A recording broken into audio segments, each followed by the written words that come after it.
For the third year and counting, Richard Skipper has been celebrating the artists you love. And what are some of the things that you've really run out of time, and we've got to talk about your latest. I want to go back a little bit, first of all, and celebrate a true legend. Richard Skipper is all about celebrating life, art, and his guest body of work. And did you pursue performing opportunities while you were in high school? Please join us while he showcases these diverse and talented individuals. Here's Richard Skipper. Happy Thursday, everyone, and welcome to a very special edition of Richard Skipper Celebrates. Tonight, I get the opportunity to celebrate one of my favorite artists, and that's Pat Carroll.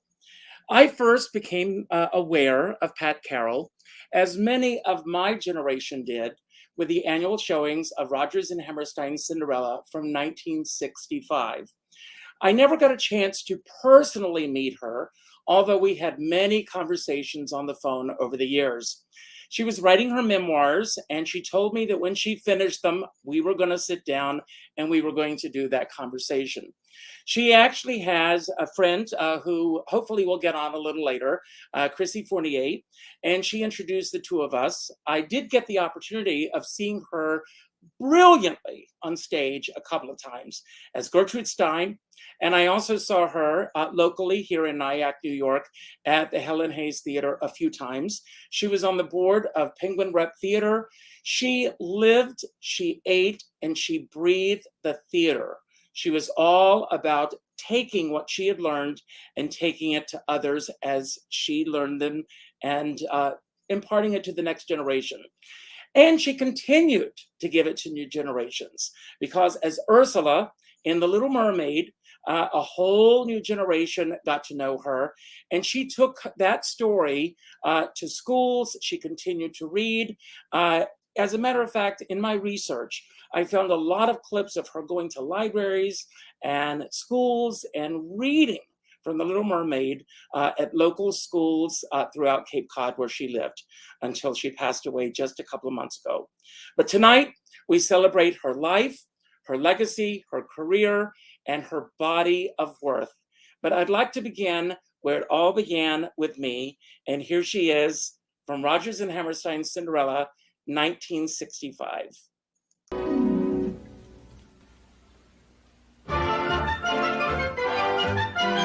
Why would a fellow want a girl like her, a frail and fluffy beauty? Why can't a fellow ever once prefer a solid girl like me? She's a frothy little bauble with a flimsy kind of charm, and with very little trouble I could break her little arm.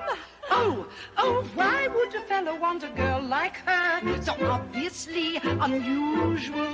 Why can't a fellow ever once prefer a usual girl like me? Her cheeks are a pretty shade of pink, but not any pinker than a rose's. Her skin may be delicate and soft, but not any softer than a doze's. Her neck is no whiter than a swan's. She's only as dainty as a daisy. She's only as graceful as a bird. So why is the fellow going crazy? Oh, why would a fellow want a girl like her, a girl who's merely lovely? Why can't a fellow ever once prefer a girl who's merely me? She's a frothy little bubble with a frilly sort of hair, and with very little trouble I could pull out all her hair.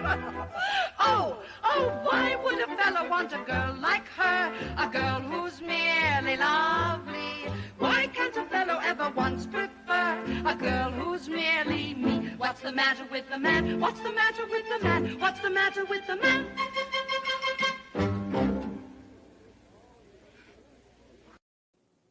And how lucky am I that Lesley Ann Warren said yes to being here tonight. Lesley, I'm thrilled that you said yes, and welcome to the show once again. Oh, thank you. Thank you. That was so much fun to see that again. Yeah, it brought back a lot of memories. Now, you and I have talked a lot about Cinderella over the years, and we've talked about that particular show, and you, very young in your career, getting the opportunity of working with these incredible icons right off the bat. First, it says at the very beginning, introducing Lesley and Warren.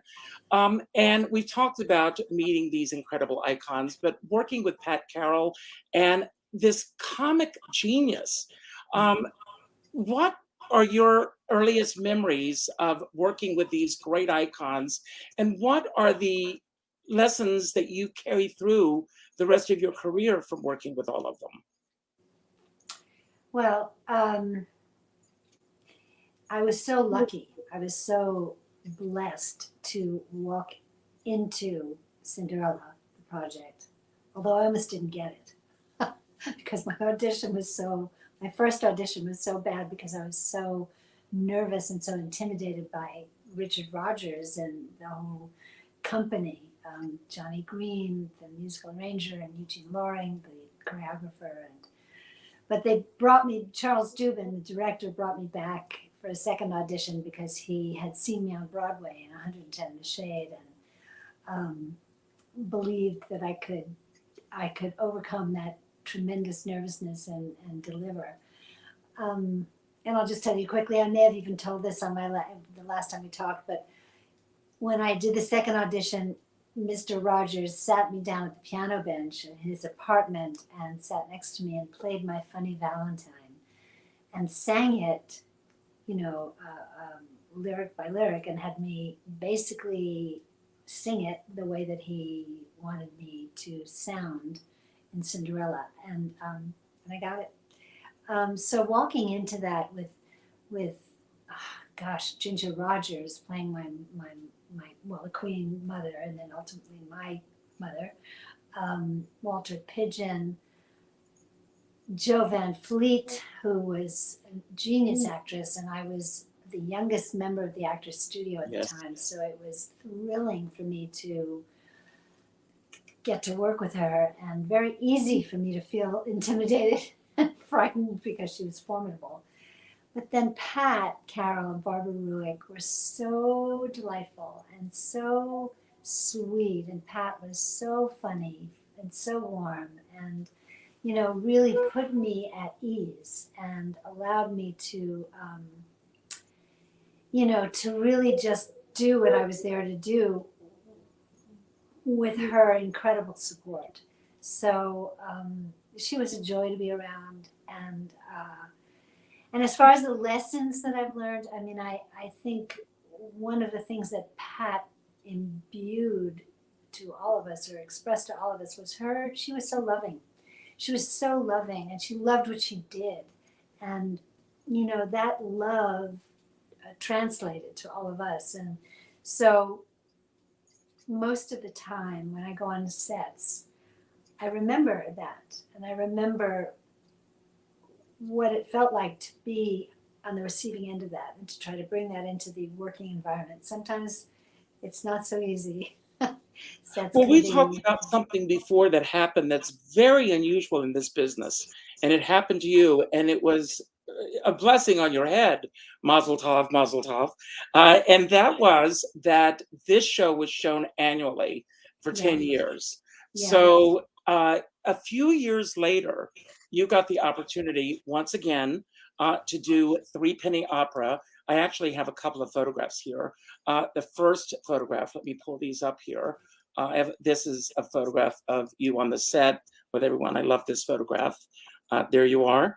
And then you got the opportunity to do Three Penny Opera with Pat Carroll. And obviously your career was progressing. And what was that experience like now, moving a few years later and now appearing on stage with her? Well, it was funny. I'll never forget it.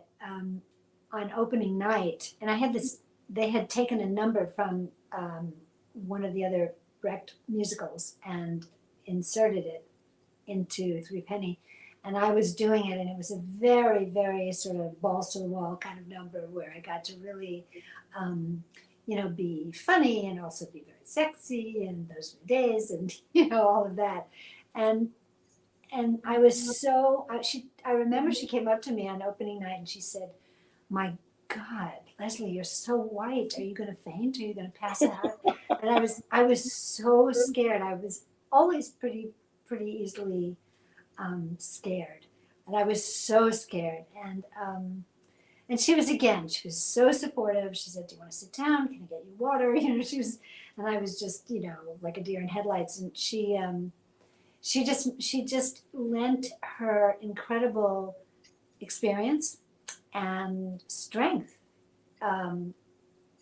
to me and the project. But because I was still pretty young, and it was this, as I said, this kind of bang up number that I had to really pull out all the stops and do. Watching her in rehearsal was a joy. She was, the penultimate professional. She knew what to do in the theater. She knew what was required of her. She came fully prepared. She came to play, and she did just that. She was fantastic. That's wonderful. Well, as I mentioned earlier, she was always about giving her gifts to the next generation. And you're going to stick around for a few minutes, I hope. I do want to bring on our next guest, and that's Christine Fournier, who we haven't seen each other in a while. Christine, have you and Lesley ever met, by the way? Never, but I must tell Lesley that I saw her in a play in Philadelphia with John Payne. My God. I know. That was my first professional job. It was really, I think, my first job, and we got absolutely trashed. The reviews were just horrible. And I thought, okay, this is the end of my career. So young, cute little haircut. Oh, yeah. Remember that? And I thought, oh, this girl is wonderful. Give her a chance. I know. They were brutal. Yeah. Well, Christine also started out very young with Pat. As a matter of fact, she was Dainty June in Pat's Gypsy. Oh, and wow. that was the beginning of a wonderful, long friendship. And I have to tell you, Where was it? East Rochester, New York, Town and Country Musicals, 1963. I was great. Yeah.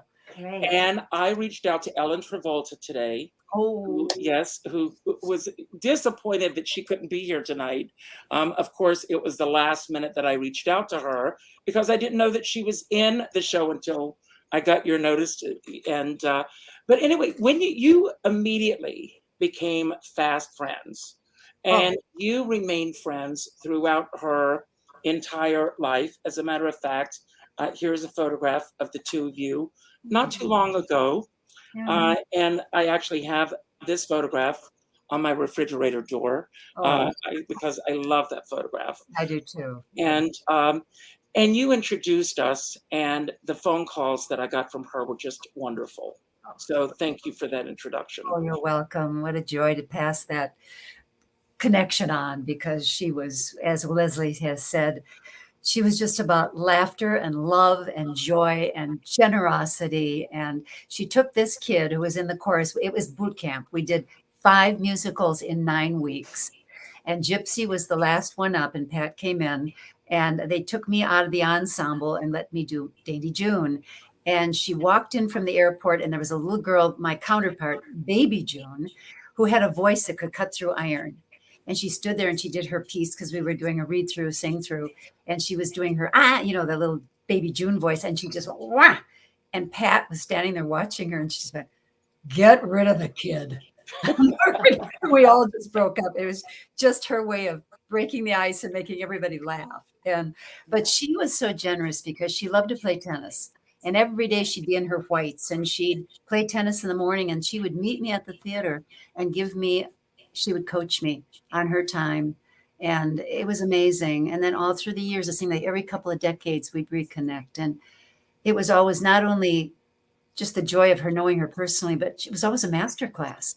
She always had so much to share. And it was just, you just grab on every word. I'm sure you felt that too in Cinderella and other things you did with her. Absolutely. Yeah.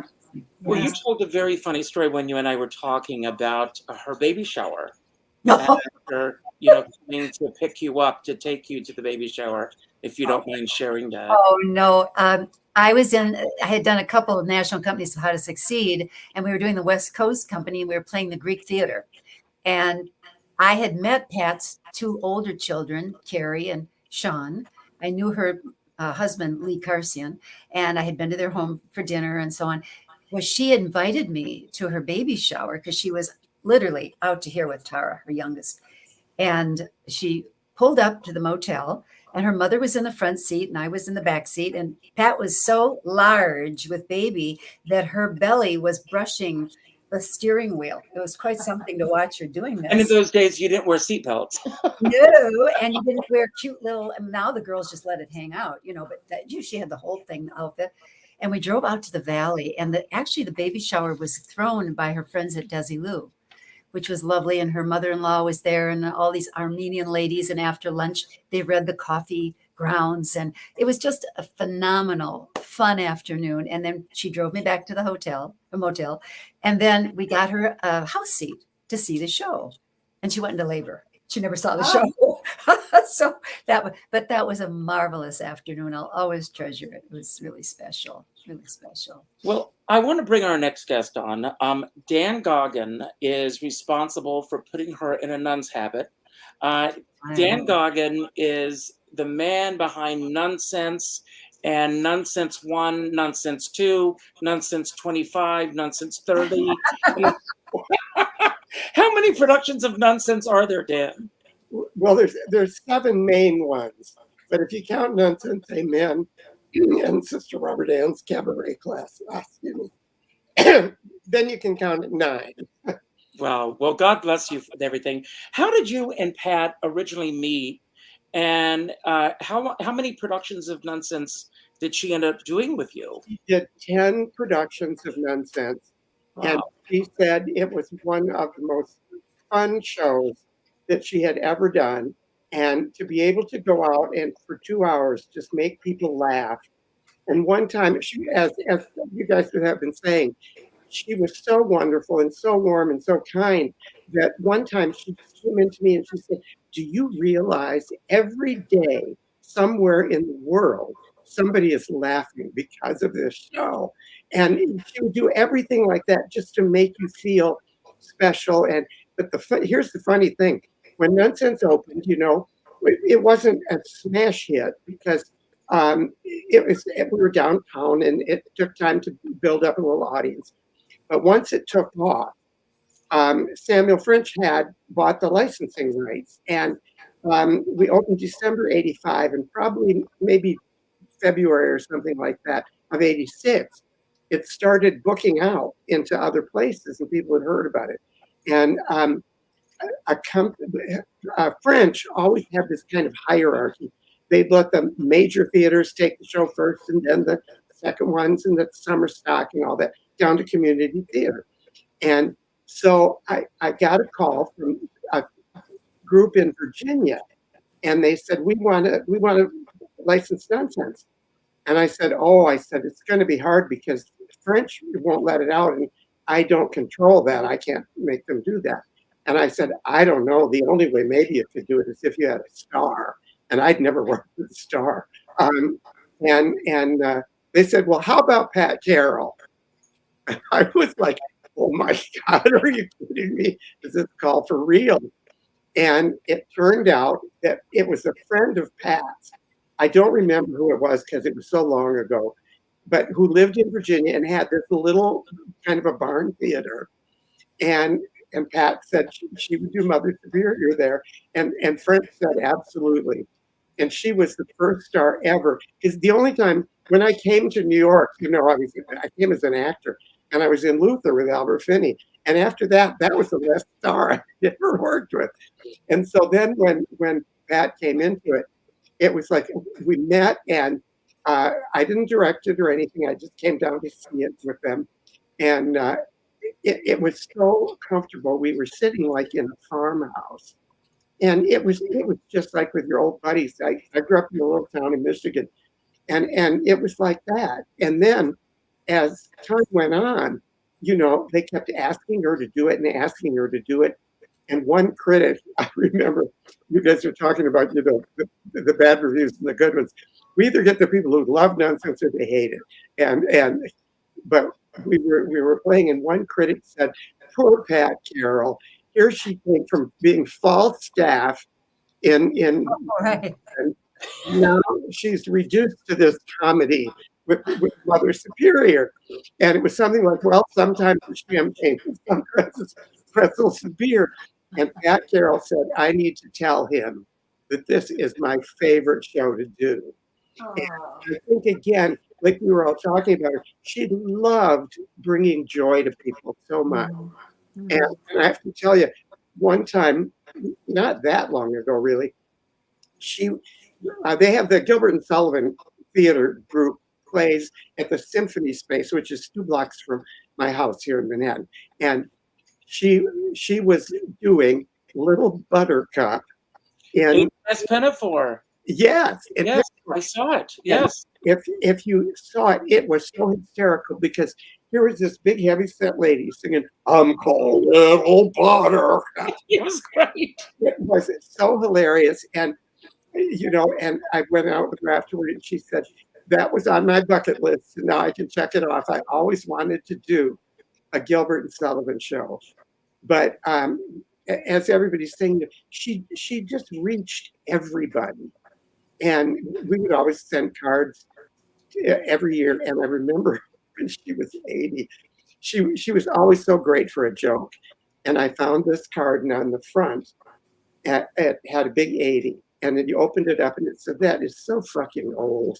And she roared at that.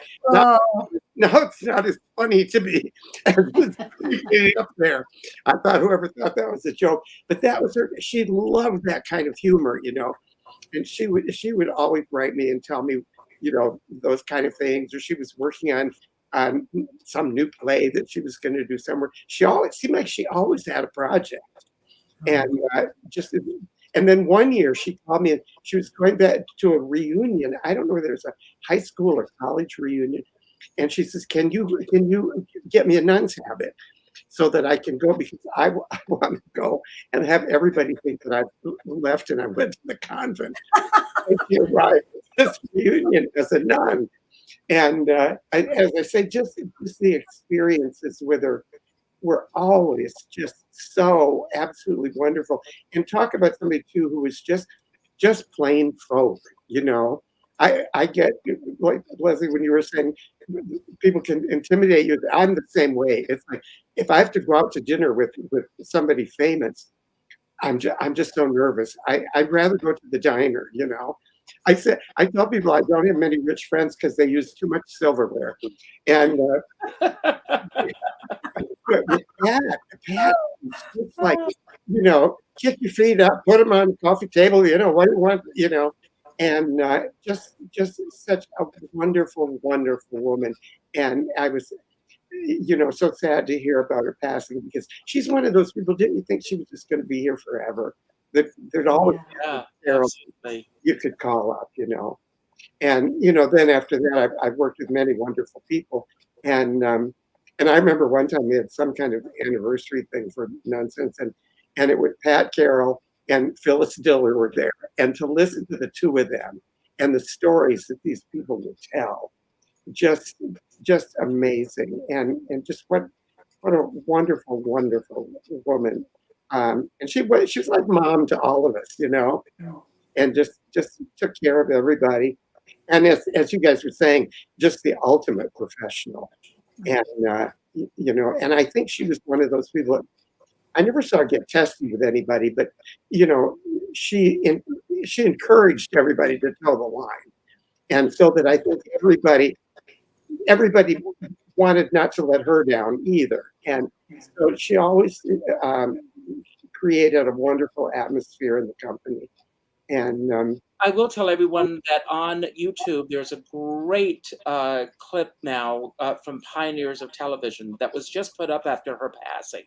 And it's almost a masterclass of her talking. Have you seen it, Christine?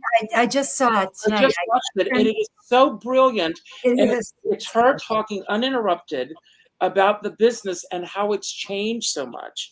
And she's talking about what the business was like when she came into it and what today's generation is truly missing out on. I want to come back to you in a moment, Dan, but I want to ask you a question, Lesley, because you got anointed early on by Disney, and you became part of the Disney family. And it happened to Pat later on in life with The Little Mermaid. Right. And she became such a part of the Disney family. And she's such an icon with Disney as well. Can you talk for a moment about what that experience is like to be brought into that world of Disney and the legacy that that carries on long after she's gone, and you as well? Yeah. I'm still here. I know that. I know. And you were kidding. here for a long, long time. I'm But kidding. I'm talking It was about the legacy fantastic. that that carries It with was- it. Yeah, no, it was to this day, it's one of the favorite studios that I've ever worked at and been a part of. And you truly, truly feel like you are part of, well, back then when Walt Disney was there, and the movie my first movie for him was his last film. But I was still under contract to them, and I did one more film for them after he was gone. But it was a family. I mean, you hear that a lot in show business, it's like a family, but most of the time it's not. But this really was. I mean, he every department, he was absolutely plugged in to every department, whether it was the animators or the commissary or what color bow was in my hair. I mean, he knew and was a part of and was involved and invested in every single thing that went on there. So it had the imprint of his sensibility, and that was respect and civility and grace and hard work for sure, but you never felt that kind of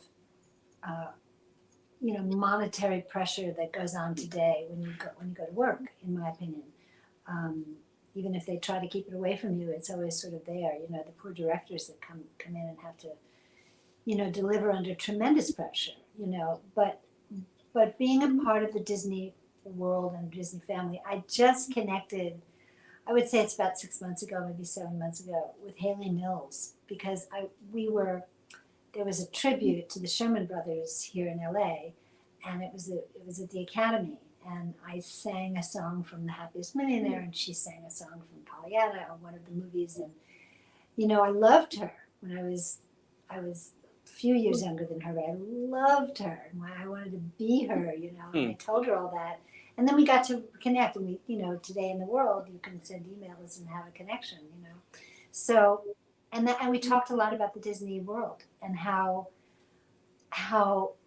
totally protected and full of, I said it before, but full of grace it was to work there.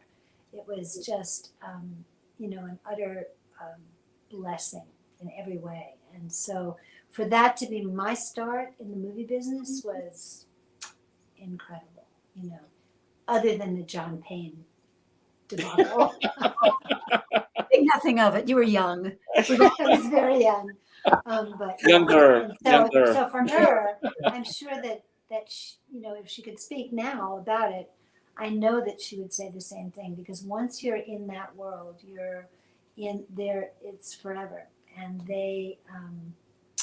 and you feel it, So it's it was a magical time. It was. Wow, and what brilliant casting for her to be Ursula. Yeah. Christine, you were so young going into Gypsy with her. And I'm all about celebrating artists and their body of worth. When were you truly aware of her body of worth and her legacy and the work that she was doing? And were you able throughout her career to see her at other times on stage? I didn't see her on stage except one time, besides Gypsy, was when this writer friend of hers in Texas wrote her the script for Gertrude Stein, Which I saw in 1979. I was a regular groupie. I follow her from city to city with other friends to see her do that. And it was, well, first of all, for an actor to stand on the stage and be in the character for 2 hours, how does anybody hold on to that? script, but she just had the facility, and it was such a wonderful. She fit that so well. She just knew it. She did it, and she had that incredible sense of just that popped out at you. And of course, from what we know of the history of Gertrude Stein, yes, so it was a very apropos casting, I think, and it was her project. But I just want to share one thing, if I may, Oh, for absolutely. generosity.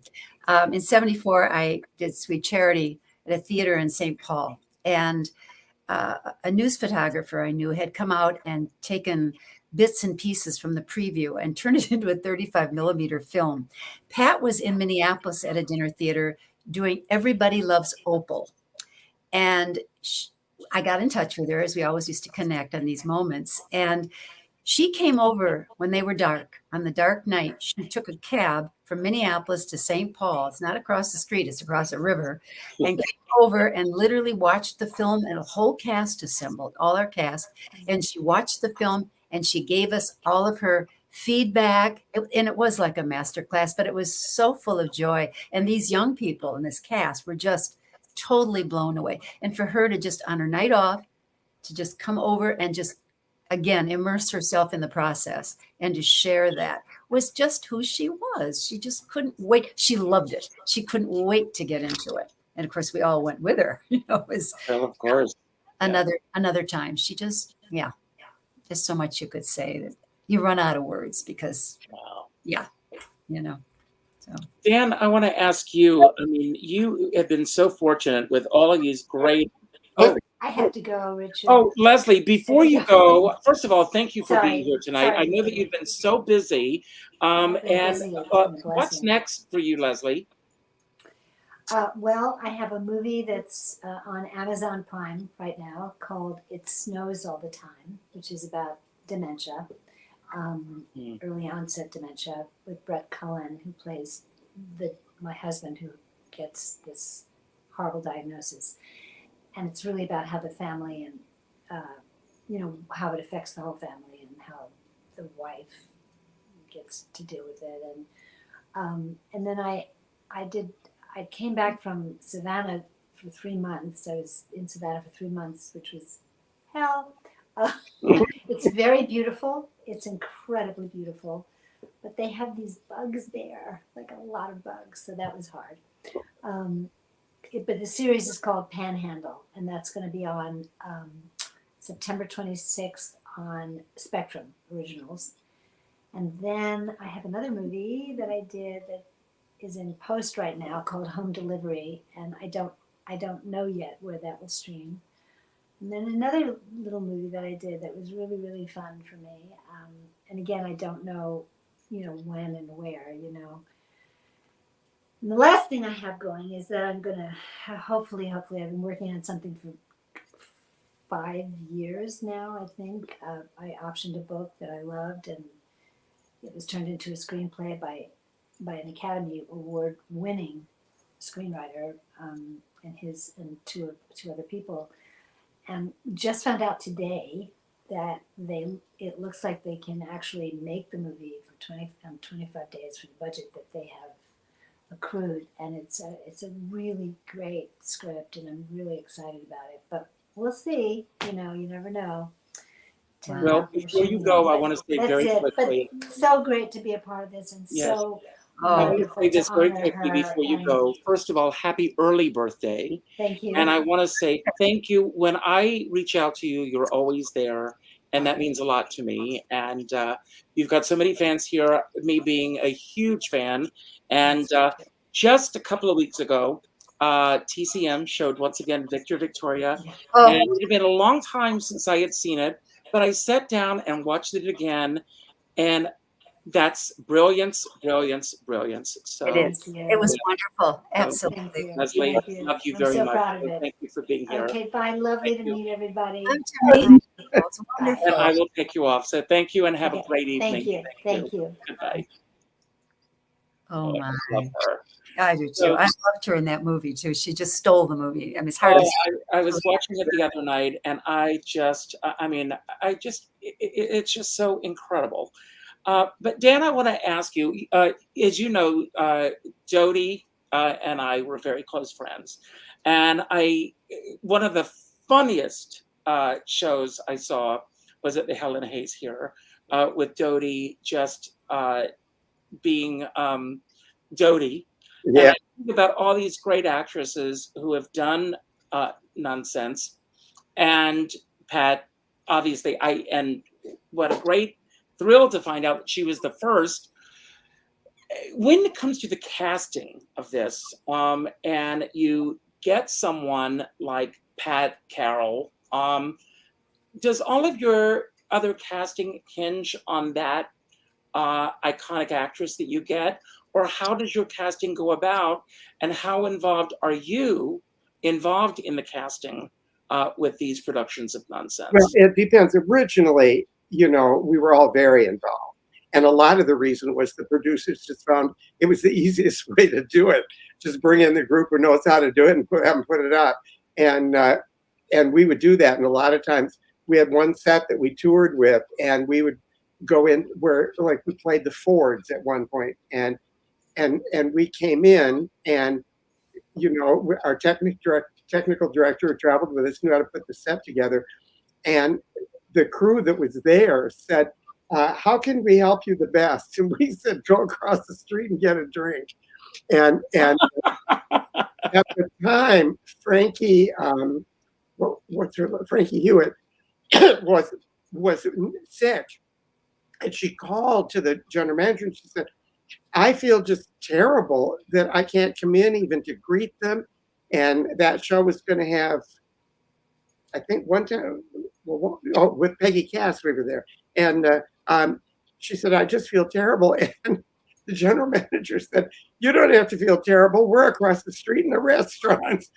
They're putting the whole thing together. So in those original ones, it was really our whole original team.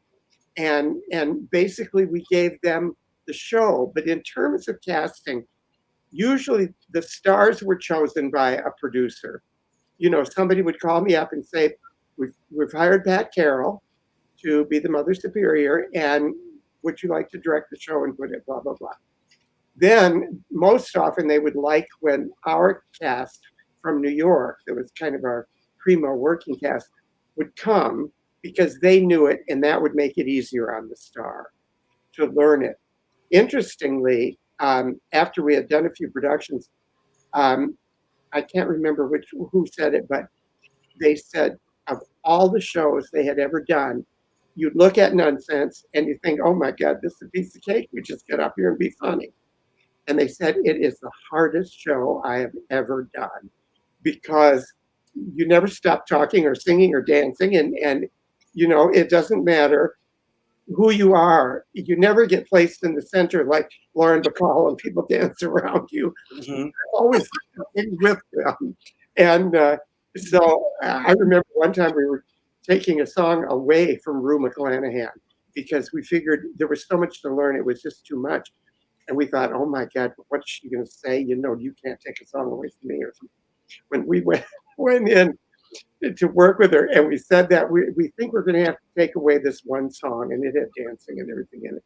She said, oh my God, I love you so much. I love you so much. I'm going to take you out to dinner.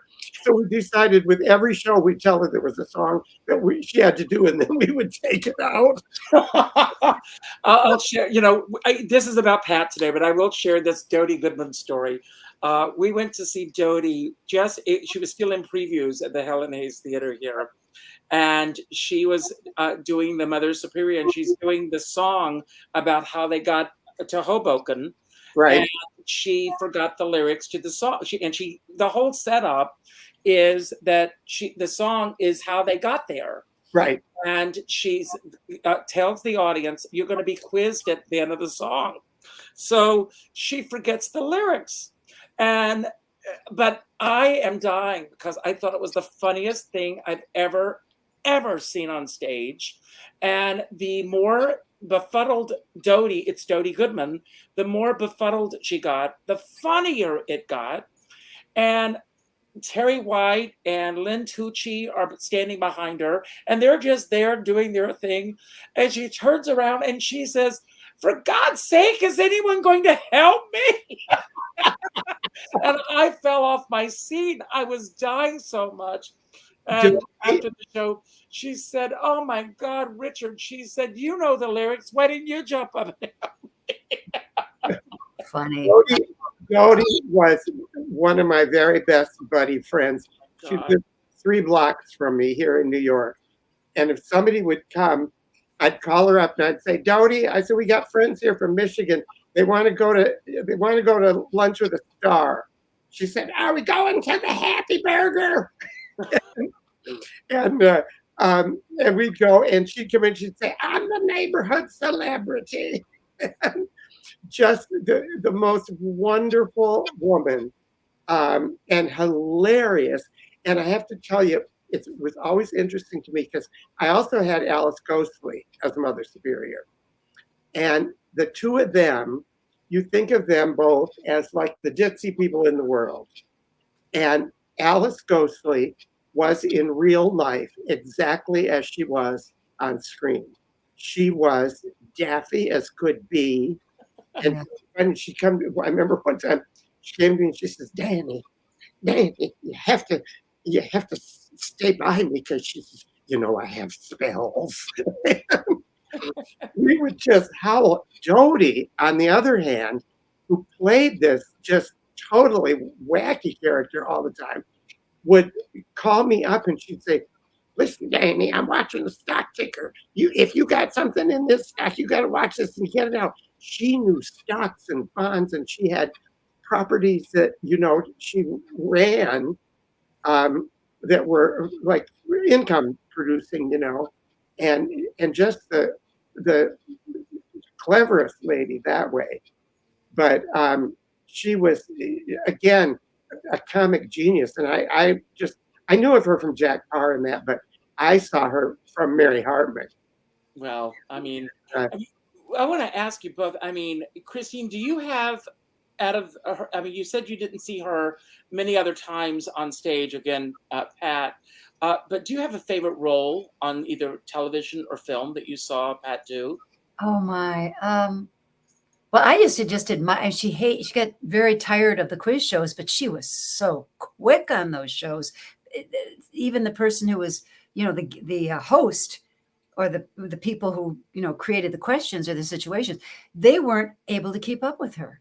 So that part. But I would say I truly loved her with Barbara Ruick, the two of them during Cinderella. I thought she was just wonderful. I mean, I don't remember too much in the Danny Thomas show. I didn't remember watching that specifically, but if you've seen her, I mean, there's a classic episode where Mary Tyler Moore ends up in the hospital, and she's sharing a room with her, and she is so brutal to Mary. She was talking about that in the interview. Yes, that she got hate mail. She got people wrote to her saying, "How could you be so cruel to her?" And she was playing a part, but she was so, and I loved her on Too Close for Comfort. I reached out to Nancy Dussault, who unfortunately could not be here tonight, because she was just so wonderful on that show. And I wish that I had gotten, that Ellen Travolta was able to be here tonight as well. She was so lovely. Yes, but when you mentioned this cruelty thing, when Pat's daughter Tara adopted a baby, and her granddaughter, I don't remember her name, but we were visiting that last picture you have. We went out to visit her in Cape Cod and went to lunch, and we came back to her. She had a lovely cottage. It was just so Pat. And I remember she had us come into her. She had run a room with lots of memorabilia, and there was pictures of her, big cartoons of her as Ursula. And she said, she said, I had some moments where my granddaughter was really worried that grandma was like Ursula. And she said, I really had to work hard to convince my granddaughter that I wasn't Ursula, that I was playing a role. But it was the way she described it was so hilarious, because she was doing a lot of tap dancing, trying to make sure that her granddaughter was, cool. She was a crack poker player. I remember up in Stock, we'd get paid with cash, in our little envelopes, and she would go out and she'd play with the crew and she'd clean them out once a week. Well, good for her. So they kept going back to play, and she kept winning. And the other thing she had was she got a law degree by correspondence. She never stopped. No kidding. Wow. One joke about, you said something about Peggy Cass. I'll never forget, one of her jokes that she used to share was she'd be in a restaurant somewhere, and then someone would walk up and they'd hit stars in their eyes, and they go, oh, I know you. How do I know you? You're, and Pat would say, Peggy Cass. And they'd go, oh, yes. that was the joke she would pull. And, it was a riot because people went along with it. Oh, my God. Make people laugh all the time. Oh, There's a great moment in There Must Be a Pony, where Elizabeth Taylor is coming down an escalator, and it's written into the script. And this woman runs up to her and says, "Can I have your autograph, Miss Collins?" And she said, "Sure." And she signs it. And I think it's Robert Wagner said, "Well, why didn't you correct her?" And she said, "She worked a long time to get those fans. Why should I correct her?" Love it. And I love that. Dan, your off time with Pat. You talk. Were there moments where you just let your hair down? Favorite moments that the two of you together that were not work related? Oh, yeah. I think that once, when she would play in Boston at the Charles Playhouse, usually they would bring stars in for 6 weeks at a time. And I actually had said to the producer, I said, well, why do they come just for 6 weeks? Because by the time, the people around town hear that she's there, she's gone. And they said, oh, no. We had an incredible marketer. The show ran 10 years in Boston. And what he said was, every time we brought in a new star, the newspapers would give us coverage again. And before they said, they're not going to write about nonsense anymore. And they've done all that. But they'll write about Pat Carroll, or they'll write about Alice Ghostley and interview them and have them on the local TV shows and that.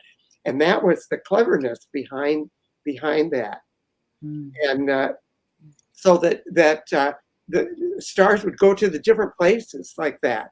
I remember we had Alice in Chicago, and then Kay Ballard. Kay Ballard was the star of the first Star Company that opened at what is it now, in Miami, but I don't think it's running anymore. It was a real popular playhouse. But anyway, was it the Coconut Grove? Yes, that Coconut Grove. Yes, and that was Kay and J.P. Morgan and Marsha Lewis. Oh my God, what a cast! Oh, it was amazing. And when you were speaking about Peggy and speaking about the casting and that, I remember when and Dodie forgetting the words. Peggy had a hard time with the words. And one night in Washington, it came to the part where let me tell you the history of the order, and that was that part you were talking about, Richard. That was a long discussion. Peggy just turned to Marcia and said, "Hubert," her name was Sister Hubert. "Sister Hubert, give him the history of the order." Oh my God! Dare to do that. Now, fortunately, Marcia had been with the show long enough that she knew it, and she pulled her out. But when you were asking me about the casting, what was interesting to me, and I've always told the girls, even to this day, I said we have two rules.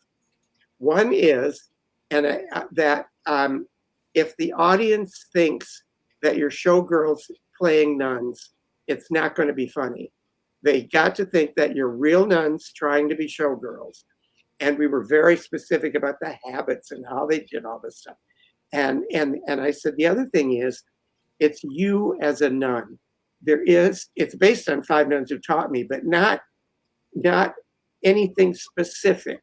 It gave me the impetus to get it going. But I said, it's who you are.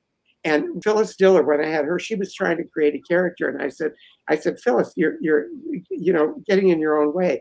I said, don't you think if Phyllis Diller became a nun, she would have been a pretty funny nun? And she said, yeah, I guess so. I said, that's who Mother Superior is. It's Phyllis Diller in the convent. And so anyway, when Kay Ballard played Mother Superior, he was Marsha Lewis was her. And Kay was kind of a sweet Mother Superior. And, even if she was admonishing somebody, there would be a little bit of charm to it. Peggy was just full of piss and vinegar the whole way.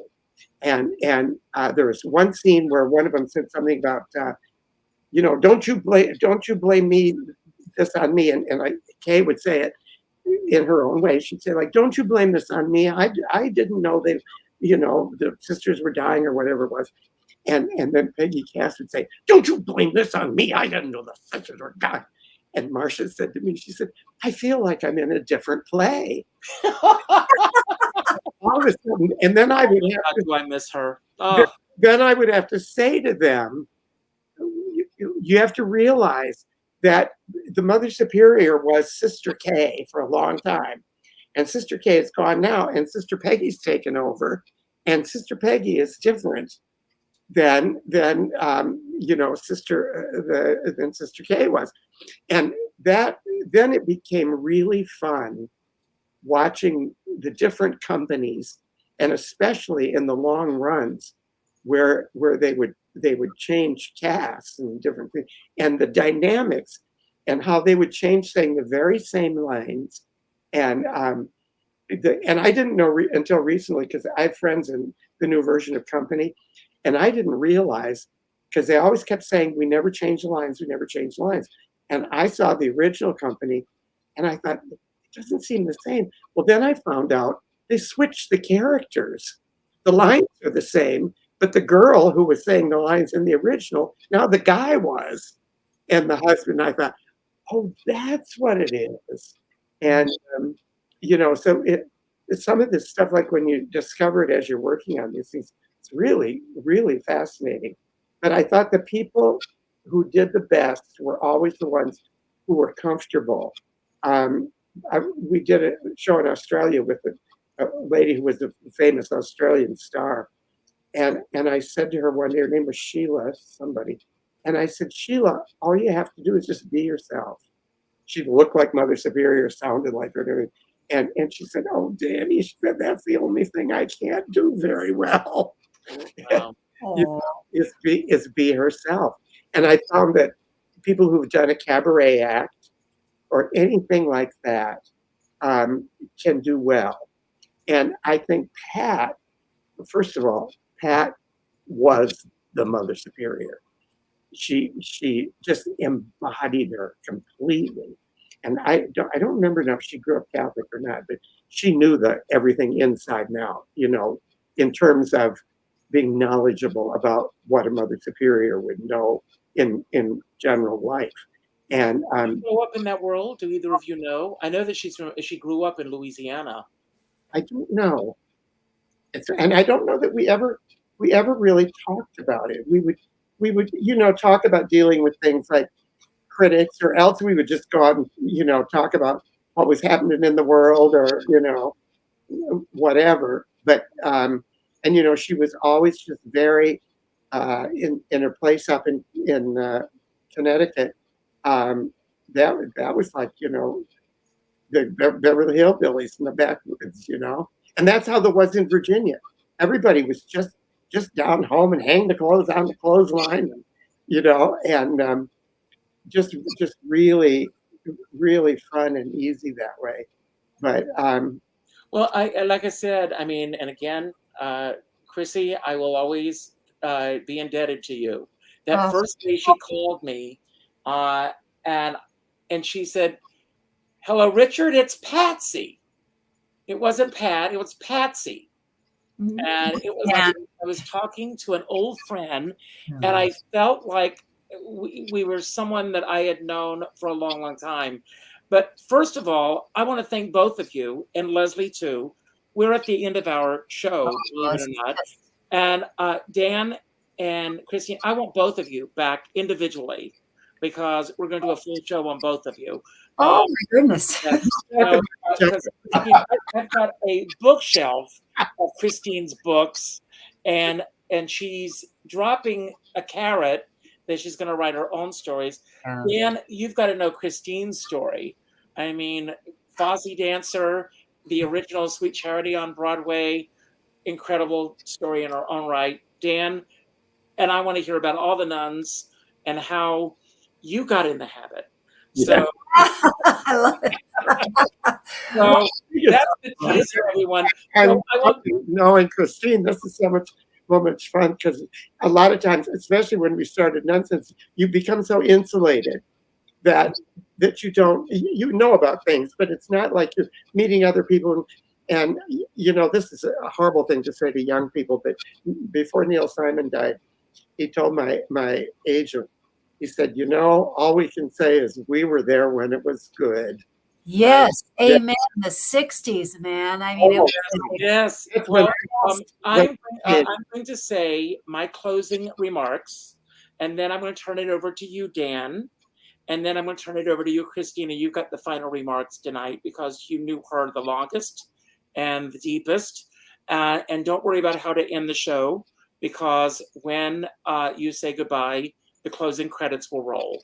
But what I want to say to everybody tonight, first of all, I want to thank you all for being here tonight. And I know I can speak for Christine, Dan, and Lesley as well. And I've said this before at the end of other shows, so I know I sound like a broken record, but it's worth repeating. We don't take it lightly when you show up. So thank you for all being here tonight. If you are here for the first time, I hope it will not be your last. Please leave a comment on YouTube after the show. Consider subscribing and share this with your friends. I want to talk a little bit about what Christine just said. How lucky we were in the 60s. Yeah. But there's more to that. I know what she's referring to, and I know what Dan's referring to. But I want to talk about civility, and I want to talk about a wonderful world of 3 networks where the family would sit down together and the family would watch whatever was on television. So I remember very vividly the first time that Rodgers and Hammerstein Cinderella was on TV, and I was at my grandmother Skipper's house because they had a color television set. Oh. I watched it in color. And when you watched it that first year, you watched something on television never thinking that you would ever get the opportunity to see it again. Right. So you watched it with that excitement that it was in the moment, that you didn't think that you were going to pop a DVD in tomorrow and watch it again, or a VHS, or that you would see it in the movies a week later. It was that moment of being in the moment, of experiencing that for that moment, and experiencing it with my grandparents and my parents and my sister and my brother. And there was nothing like it. And it was exciting. And I fell in love with Lesley and Warren. And I fell in love with Pat Carroll. And I fell in love with that entire cast. And then a year later, it was coming back. And it came back for 10 years. And so there was that steady moment of every year, our family coming together and having that moment that we shared together. And we don't have that anymore. No.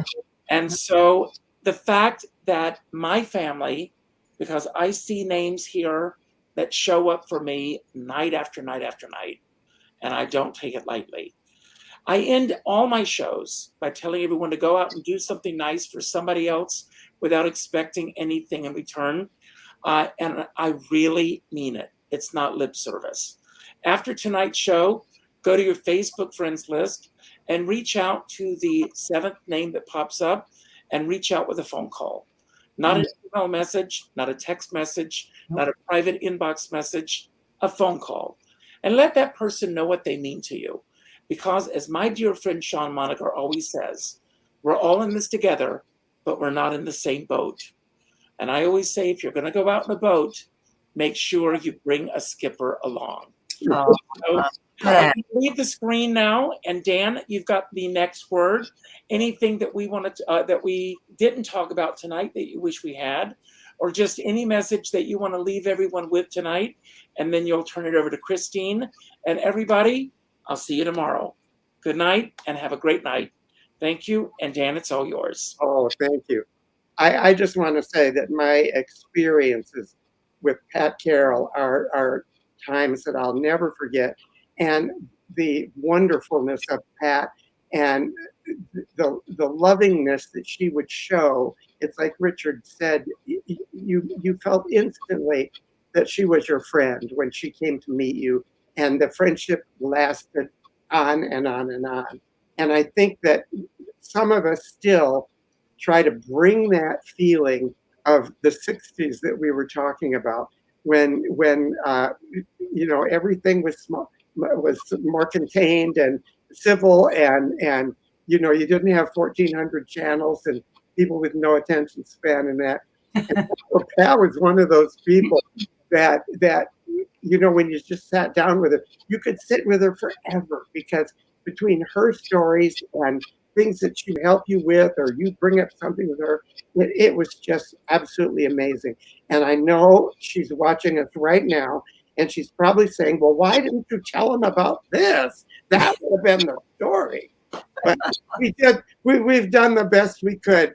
And this has been just a great fun for me. It's so much fun. Meeting you, Christine, and Lovely meeting you, Dan. look forward to more. And I'll turn it over to you, and you can finish us off. Well, my career ended coming back to the Midwest, and I discovered that I could teach.